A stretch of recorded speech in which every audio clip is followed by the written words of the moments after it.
जी अल्हम्दुलिल्लाह। अच्छा, तो आज हम एएसएफ एक्ट पढ़ रहे थे। एएसएफ एक्ट के हमने 4 चैप्टर पढ़ लिए हैं। तो 4 चैप्टर जो हो चुके हैं वो कितने बच्चों को आते हैं इस वक्त जो है? उनमें कोई कंफ्यूजन, कोई क्यूरी है, या उनमें से कोई क्वेश्चन कर सकते हैं आप लोगों से? आप लोगों को आते हैं?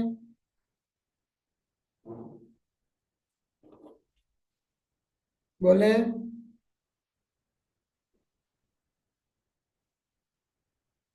आप लोगों को क्वेश्चंस आते हैं? अगर कोई क्वेश्चन पूछा जाए आपसे।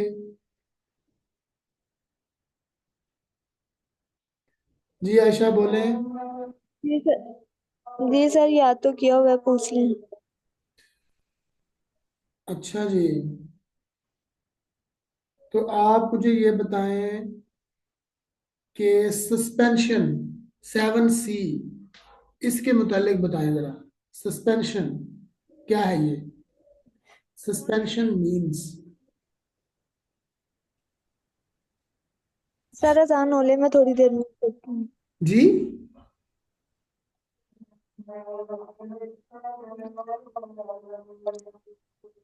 सस्पेंशन। सस्पेंशन यही है कि कोई कोई भी मेंबर या ऑफिसर अगर डायरेक्टर जनरल से किसी भी कॉम्पिटेंट से अगर मिसबिहेव करता है तो उनके पास अथॉरिटी होती है कि वो उसे सस्पेंड कर सकते हैं। ठीक हो गया। उसके बाद मुझे ये बताएं, appeal and revision. Appeal and revision 7F।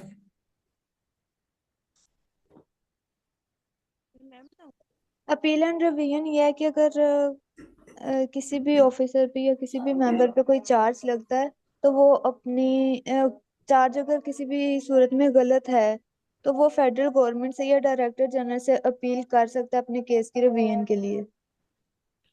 ठीक हो गया। ये एक ही बच्चे ने बोलना विद है, इन बाकी 30 सब डेज सोए हुए हैं? तहमीना, आप सोए हुए हो? जी सर, और ये अपील जो है विद इन 30 डेज जो है वो हो जाती है। अगर इसके बाद वो करेगा तो वो कोई एक्शन नहीं लिया जाएगा इस बारे में। अच्छा जी। तो अब नेक्स्ट मुझे आयशा बताएगी कि liabilities of officer and members क्या है। सर आप फोर्थ चैप्टर में से क्वेश्चंस कर लें। क्या? 4 के अंदर से? ये पीछे वाला क्यों क्यों छोड़ दें पीछे। हम पीछे वाला? सर वो मैं आज यूनी गई थी तो टाइम नहीं मिला। फोर्थ चैप्टर मुझे तैयार है अच्छे से, आप उसमें से कोई क्वेश्चन कर और लीजिए। आपको तैयार है, लेकिन आप ऐसे तो नहीं ना करें कि आपको पीछे वाला भूल जाए। This is not fair. नहीं भूलता हूँ, मैंने पढ़ा नहीं है अभी। आप फोर्थ चैप्टर सुन रहे हैं, ये मुझे तैयार अच्छा जी। तो चैप्टर नंबर सर फोर मैं बता में दूं। चैप्टर नंबर 4 का एक क्वेश्चन है कि ये जो ऑफिसर्स और मेंबर्स हैं, ये एक एक्ट के थ्रू काम करते हैं। वो किस एक्ट के अंडर रह के काम करते हैं? आर्मी एक्ट के अंदर रह के काम करते हैं। कौन सा है वो? आर्मी में तो 2 एक्ट आते हैं। Or, army Pakistan army act 1952। Very good. ठीक है। अच्छा, इकरा है यहाँ पे? इकरा।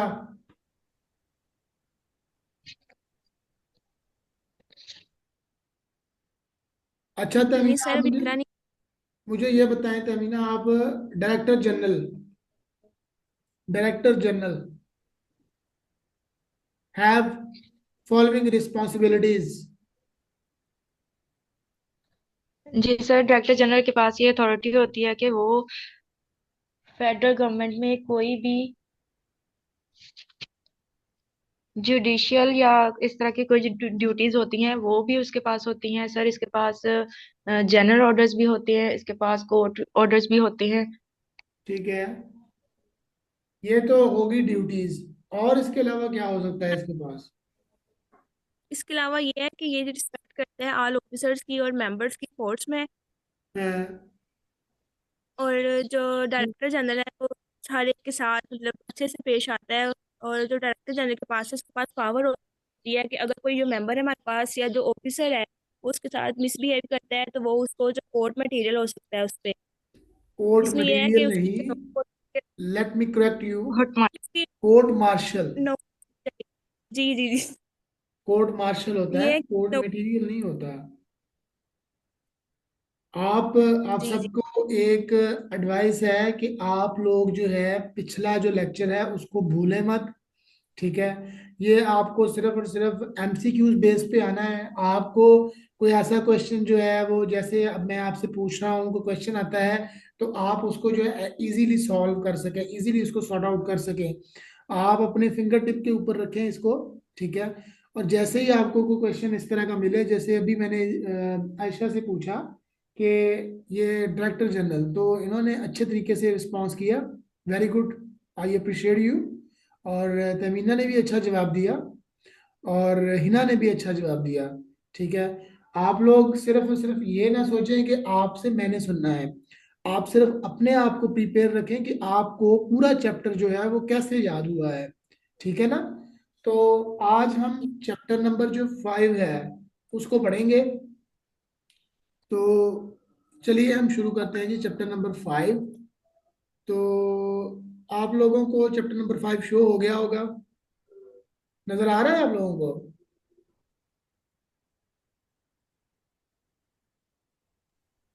जी सर, नजर सर आ रहा है। फोर्थ।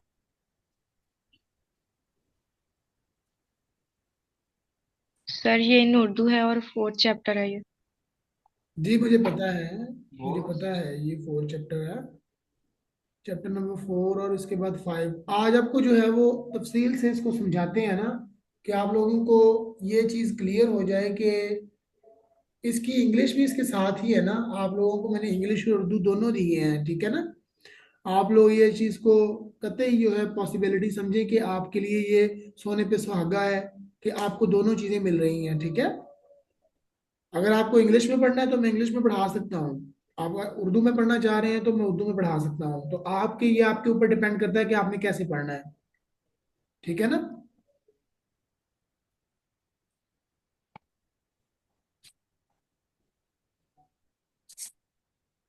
कोई सुन रहा है मुझे? जी सर। आप लोग खामोश क्यों हैं भाई? इतनी खामोशी अच्छी नहीं। जी सर, सुन रहे हैं। हम इंग्लिश में ही स्टार्ट करते हैं भाई। इंग्लिश से लेकर उर्दू तक जो हमारा लेसन है उस तक पहुंचते पहुंचते हम जो है इसको कवर कर लेंगे। ठीक है, इतना मुश्किल नहीं है। चैप्टर नंबर 5, ये हमारे पास चैप्टर नंबर 5 है जी। सो सबसे पहले हमारे पास है इंडिमेनिटी। इंडिमेनिटी का मतलब होता है प्रोटेक्शन करना, हिफाजत करना। जब कोई फोर्स में कोई ऐसा पर्सन हो जो मेडिकली अनफिट हो गया हो, या उसको कहीं चोट लग गई हो, या कोई इस तरह का मामला उसके साथ बन गया हो कि वो अब जो है वो जॉब करने के काबिल ना हो। ठीक है, तो जब वो इस तरह वो जॉब करने के काबिल ना हो तो वो जो है वो अपनी मर्जी से या महकमे की मर्जी से विड्रॉ लेना चाह रहा है। ठीक है, अब जो विड्रॉ लेना चाह रहा है, तो जब विड्रॉ लेगा तो उसके ऊपर कोई पैरा, कोई एक्शन, कोई कुछ नहीं होगा। समझ आ रही है बात की? Under this act or rules और रेगुलेशन। ठीक है, तो अगर कोई बंदा जो मेडिकली अनफिट है या मेडिकल उसका बोर्ड हो गया है, मेडिकली ग्राउंड हो गया है, तो उसके ऊपर कोई एक्शन नहीं होगा।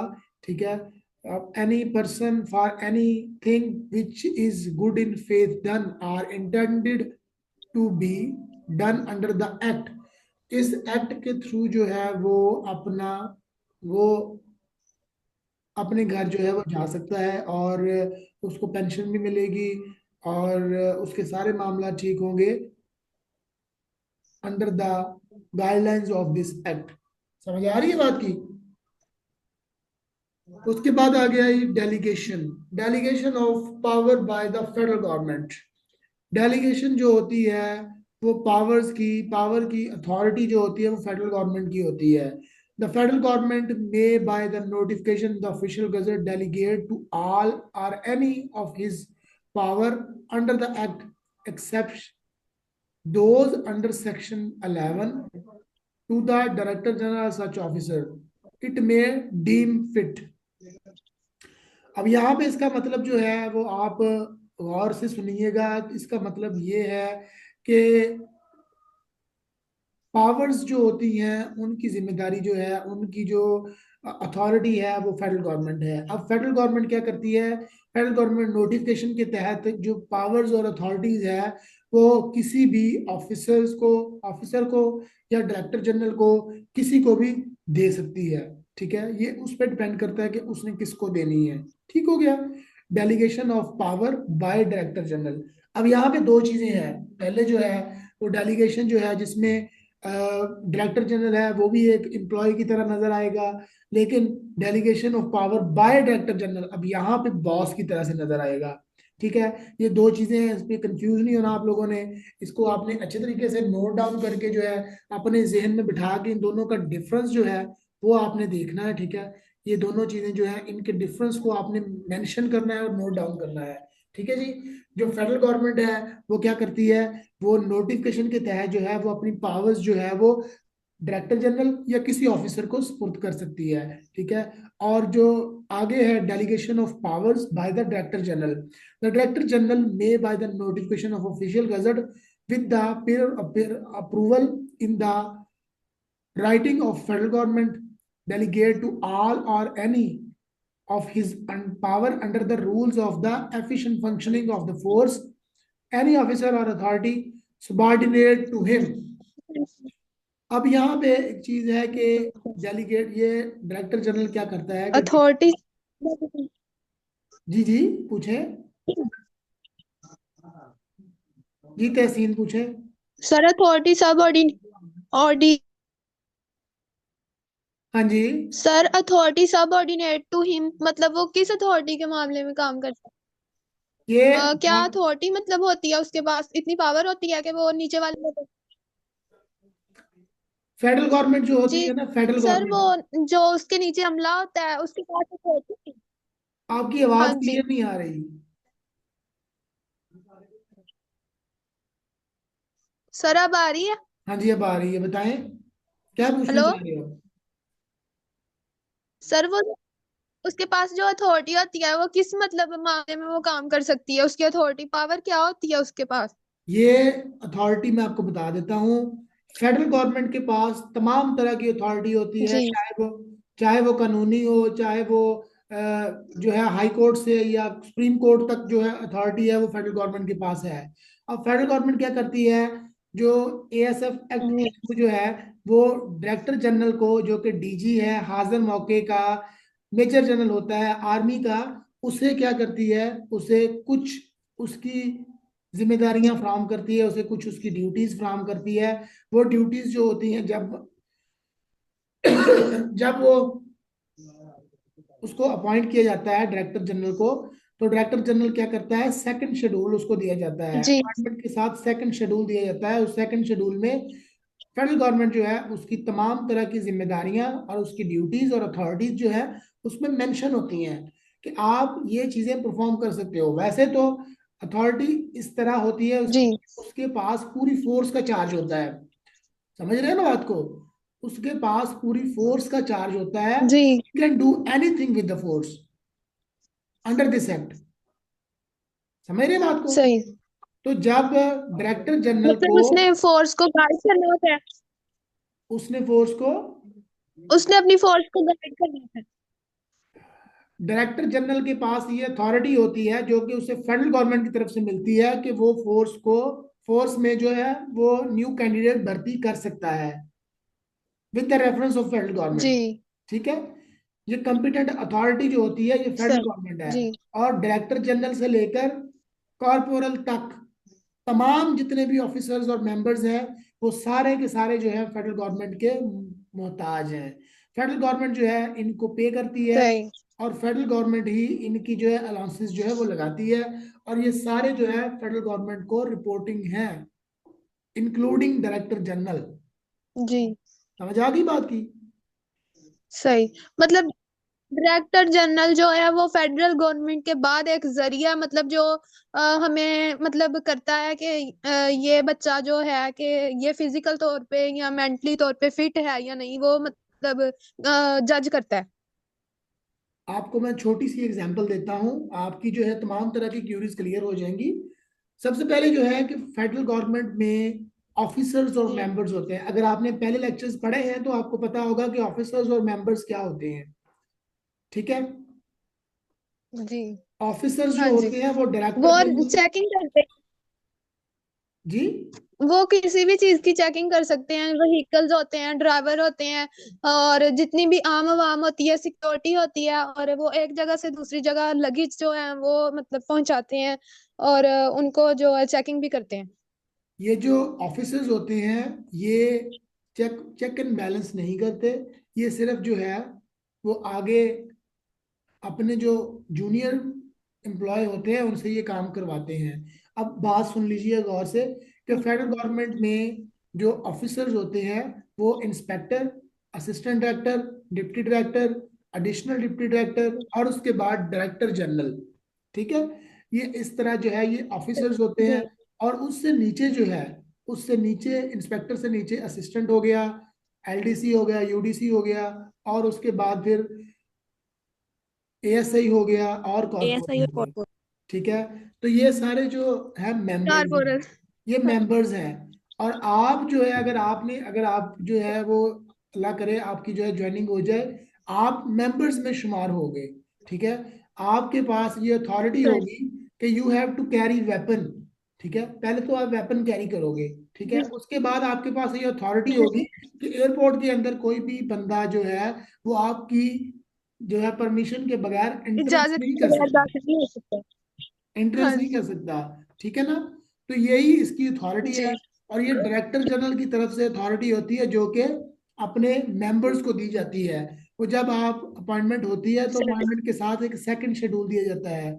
उस सेकंड शेड्यूल में चाहे वो डायरेक्टर जनरल है, चाहे वो इंस्पेक्टर है, और चाहे वो असिस्टेंट डायरेक्टर है, उसको उस सेकंड शेड्यूल में लिख के बकायदा तौर पर दिया जाता है कि भाई आपकी ये ड्यूटीज हैं और आप इसमें अपना जो है साइन कर दे नीचे, ठीक है। जब वो साइन कर देता है तब वो उन ड्यूटीज को करने का पाबंद हो जाता है, चाहे वो ऑफिसर है चाहे वो मेंबर है। समझ आ गई बात की? जी जी अब क्लियर हो गया आपको? जी हो गया। चलो शुक्र, शुक्रिया सर। वेलकम। इसके बाद फिर हम नेक्स्ट चलते हैं जी, सबॉर्डिनेट टू हिम। हम बात कर रहे थे delegation of power by the director general. जो फेडरल गवर्नमेंट है, सबसे पहले फेडरल गवर्नमेंट क्या करती है जी? फेडरल गवर्नमेंट तमाम तरह की जो अपनी जिम्मेदारियां हैं, जो पावर्स है, ठीक है, वो डायरेक्टर जनरल या ऑफिसर को स्पुर कर देती है।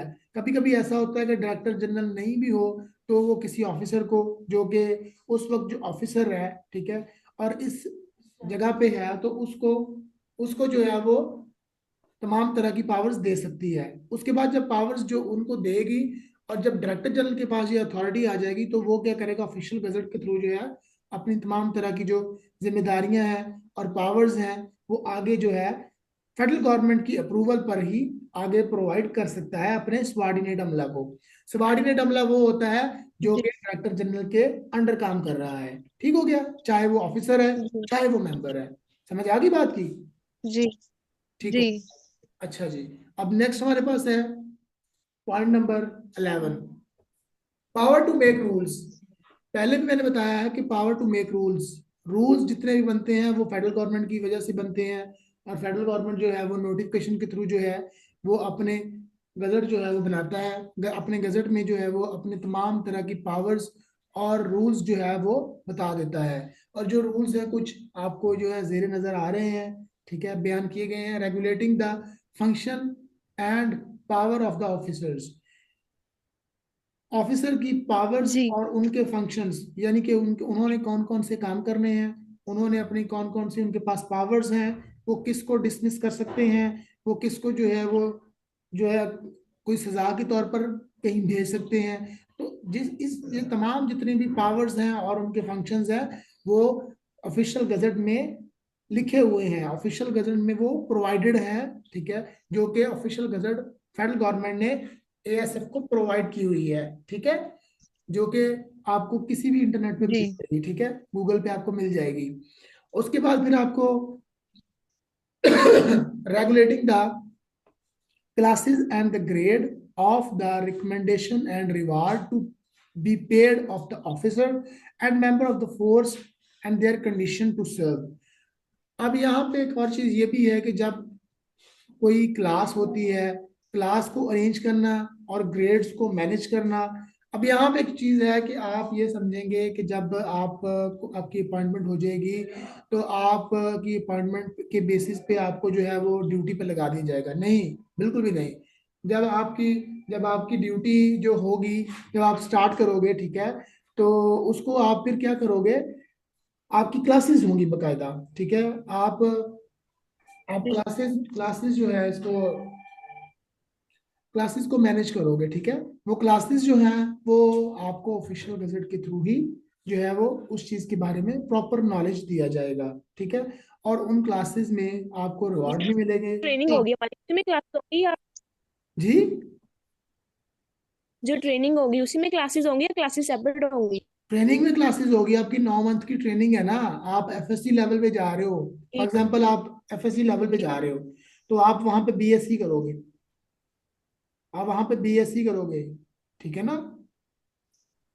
आप वहां पे बीए पास यानी कि बैचलर लेवल पास करके यहाँ पे दोबारा से अपॉइंटमेंट आपकी होगी किसी नजदीक 3 स्टेशन के ऊपर। समझ आ रही है बात की? जी सर। सर कैसे, मतलब वो दूसरी किताबें भी पढ़ाएंगे साथ, जी बिल्कुल, आपको जो किताबें। यूनिवर्सिटी वाली होती? हाँ जी, वो यूनिवर्सिटी वाली नहीं होगी, वो उनकी यूनिवर्सिटी की होगी, वो उनकी एकेडमी की बुक्स होंगी, ठीक है ना। लेकिन सर आप तो हम अपनी स्टडी भी तो करनी, जी, वो भी अगर हम रैंक अपनी स्टडी मतलब अभी एक एक वन बाय वन पूछें। आप बोल रहे हैं जी आयशा नहीं, बोले। तो वो हम रैंक अपना मतलब जो रैंक जो बड़े करने के लिए मतलब अब ये एएसआई या उसके बाद मतलब डायरेक्टर बनने के लिए जो होते हैं वो बुक्स पढ़ने के लिए, इसलिए वो पढ़ाते हैं। नहीं नहीं नहीं नहीं नहीं नहीं, ये आपको ट्रेनिंग करवा रहे हैं, आपको जो है वो रूल्स एंड रेगुलेशन समझाने के लिए है वो बुक्स, ठीक है। आपको समझाने के लिए है कि फॉर एग्जांपल आपको वेपन की क्लास हो रही है, ठीक है, और वेपन की बुक्स है, जी ठीक है। उसमें वेपन को असेंबल और जी डिसेंबल करने का तरीका लिखा हुआ है, आपने उसको पढ़ना है। और फिर जी उसके प्रैक्टिकल्स होंगे, आपको 5 मिनट या 3 मिनट दे दिए जाएंगे कि आपके पास ये राइफल पड़ी है या आपके पास ये AK-47 पड़ी है, इसको असेंबल करें और फायर करें, आपके पास 2 मिनट है, ठीक है। तो ये आपके पास तरीकाकार होगा, और वो ठीक है। खुद नहीं चलाना नहीं सिखाएंगे पहले? जी, पहले चलाना नहीं सिखाएंगे, मतलब बुक्स के जरिए प्रैक्टिकल करवा देंगे, चलाना खुद से नहीं सिखाएंगे? चलाना निशाने सिखाएंगे ना। लगाना ये वो सारा? आपको नहीं, वो इतने पागल थोड़ी है कि आपको डायरेक्ट ही वो बंदूक पकड़ा देंगे, इतने पागल नहीं है वो। उन्हें पता है कि अभी बच्चे जी। न्यू हैं, तो इनको जो है, इन्होंने तो कभी मक्खी नहीं मारी होगी, इन्होंने फायर क्या करना है। हाँ जी। हाँ जी, तो आपको पहले पढ़ाएंगे, पढ़ाने के 1 1 1.5 2 माह बाद आपको फिर जो है फायरिंग रेंज पे लेके जाएंगे, ठीक है। जब आपको फिर अंदाजा हो जाएगा कि इस तरह जी। जो है वो आप इसको असेंबल करोगे और असेंबल के बाद इसको फायर करोगे, इसके इसमें आपको टाइम लिमिट दी जाएगी कि इतने टाइम में आपने ये सब करना है। जी। समझ रहे बात को?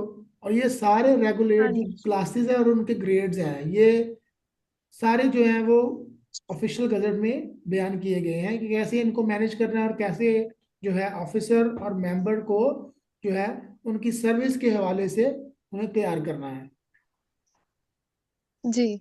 ठीक है। अब क्लियर हो गया आपको? जी। हाँ जी। अब आगे चलते हैं जी। Power to make regulation, director general may by the notification official gazette with the period of approval. अच्छा, ये भी वही चीज है कि डायरेक्टर जनरल जो क्या करता है कि वो रेगुलेशन करता है, कि उसके पास पावर होती है। वो पावर किसकी वजह से आती है? फेडरल गवर्नमेंट की तरफ से। फेडरल गवर्नमेंट जो है अपने ऑफिशियल गजट में जो है वो नोटिफिकेशन के थ्रू जो है वो इनको रेगुलेशन की पावर देता है कि अपनी जो फोर्स को अपने में नज्म जब्त जो है बना के रखें, ठीक है। उसके बाद फिर लास्ट पे हमारे पास 13 पॉइंट है, और लास्ट पॉइंट है the airport security force ordinance 1975 is hereby repealed, ठीक है। इसका मतलब यह है कि इसको दोबारा से री अपील किया गया है। कब किया गया है? 31 दिसंबर 2012 को, ठीक है जी। तो दिस इज द होल जी। ASF act. और आज हमारा ASF एक्ट जो है वो कंप्लीट हो गया है। इसके नीचे जो है मैंने वो इंग्लिश सर। की बात। जी। सर 11 पॉइंट का जो ई है पार्ट, वो क्या है? Generally for the purpose of carrying into effect. 11 point का ई। अच्छा। Generally for the purpose of carrying into the effect of the provision act. ये बताया गया है कि ये जो आपके पास एक्ट है इसके थ्रू जो है तमाम तरह के पर्पस और मकसद जो है वो आपके इसी के अंडर आने हैं। ठीक है। आपको आपके जितने भी रूल्स बनने हैं, आपके जितने भी रूल्स एंड रेगुलेशन बनने हैं, यानी कि एयरपोर्ट के ऊपर या आपकी जब ड्यूटी स्टार्ट है, या आपके जो है वो आपकी ड्यूटी जो है वो जब से स्टार्ट है, जब आप अपॉइंटमेंट में हो तब से लेकर जब तक आप जो है परमानेंट जो है पी स्टाफ में नहीं आ जाते। अब पी स्टाफ क्या है? पी स्टाफ जो होता है ये आपके पास जब आप ग्रे यूनिफॉर्म है, पी स्टाफ मतलब परमानेंट स्टाफ। जब आप ट्रेनिंग में होते हो तब आप परमानेंट नहीं होते। ठीक है। तब के आपके ऊपर तलवार लटक रही होती है कि अब भी गए, अब भी गए, अब भी गए। और एक और चीज मैं आपको क्लियर कर दूं कि जब आप वहां पे पढ़ रहे होते हो, जब आप वहां पे सेमेस्टर वाइज क्लासेज होंगी, आपका वहां पे 70 to 80% लेना लाजमी है ग्रेड्स में। ठीक है। अगर आपकी पासिंग आउट में आपने अच्छे ग्रेड्स बनाने हैं, ठीक है, तो आपका लाइक यूं समझ लें कि आप FA या FSC के बाद जो है वो आगे पढ़ना चाह रहे हैं। अगर आप अच्छे तरीके से पढ़ोगे तो आप वहां पे रहोगे, अदरवाइज आपको वापस भेज दिया जाएगा कि आप यहाँ पे रहने के काबिल नहीं हो। तो ये चीज है। नहीं हो। जी। सबको समझ आ गई है? जी। जी मतलब सर, जो है उसके मुताबिक अगर हमारे ग्रेड उनके हिसाब से आते हैं तो ही हम उसको मतलब ले सकते हैं उस जॉब को, वरना अदरवाइज वो हमें जॉब नहीं देंगे। नहीं नहीं नहीं नहीं नहीं नहीं नहीं नहीं नहीं। आप अगर फॉर एग्जांपल आप मैं आपको एक छोटी सी एग्जांपल देता हूँ कि आप FSC के बच्चों को पढ़ा रहे हैं। ठीक है। आप पढ़ा रहे हो, आपने उनको पढ़ाना है, उन्होंने आपसे पढ़ना है। ठीक है। लेकिन ये है कि आपका भी दिल करेगा कि बच्चे जो हैं वो काबिल हों। ठीक है। और अच्छे तरीके से मेहनत करके आगे जाएं। ठीक है। और बच्चों का भी दिल करेगा कि हम जो है अपनी मेहनत से आगे बढ़ें और अपने तमाम जो है वो ग्रेड्स अच्छे लें। ठीक है। पुअर ग्रेड्स का मतलब ये है कि जी। आप के एकेडमिक परफॉर्मेंस के बेसिस पे ही आपको जो है आगे प्रमोट किया जा सकेगा। आपकी जो है प्रमोशन होगी आपकी एकेडमिक परफॉर्मेंस के ऊपर ही। ठीक है। ये इतनी कोई हाई प्रोफाइल क्लास नहीं होगी कि आप जो है इसको पढ़ नहीं सकोगे। जब आपने ASF एक्ट पढ़ लिया तो ये तो कुछ भी नहीं है, हलवा है, नथिंग टू डू। और ये चीजें मैं आपको ये कहूंगा कि बस फेल नहीं होना क्लास में। ठीक है।